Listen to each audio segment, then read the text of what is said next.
Баршаңызға сәлем, сіздермен Фируза. Бүгін мен сіздерге бір ғана жұмыртқадан миксерсіз жасалатын және өлшеуді қажет етпейтін бар болғаны бір ғана кеседен салып шықсаңыздар, осындай керемет дәмді әрі жұмсақ кекс жасаудың рецептісімен бөлісетін боламын. Міндетті түрде видеоны өткізбей соңына дейін қараңыздар. Ең алдымен бізге ыдысымызға бір жұмыртқаны жарып салып аламыз. Одан кейін барлық ингредиенттерді бір кеседен салып шығамыз. Міне осындай кесемен қантымызды саламыз да жақсылап венчикпен немесе вилкамен араластырамыз.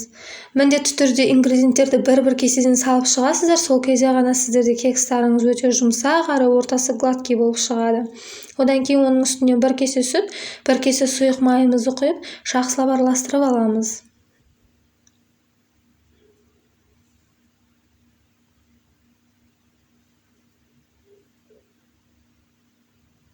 Жақсылап араластырып алғаннан кейін жаңағыдай бір кесені толтырып, 2 кесе ұнымызды саламыз. Ұнымызға бір шай қасық разрыхителді қосуды ұмытпаңыздар, менде ол жері түспей қалыпты.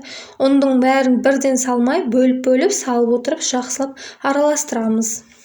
Егер сіздер көбірек жасағыларыңыз келсе, үстіне бір кеседен қосып шықсаңыздар болады.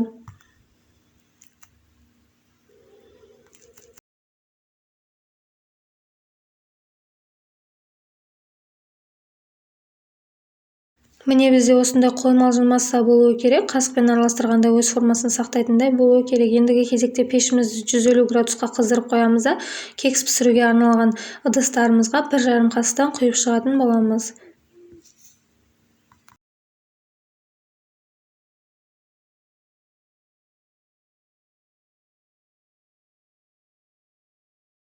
Құйып шыққаннан кейін 150 градуста қызып тұрған пешімізде 15-20 минутқа пісіріп аламыз. Міне біздің кекстарымыз дайын болып шықты. Міндетті түрде осы рецептпен жасап көріңіздер. Егер видео ұнаса, менің каналыма лайк басып, тіркелуді ұмытпаңыздар. Міндетті түрде жасап көріңіздер. Сіздермен болған Фируза, сау болыңыздар.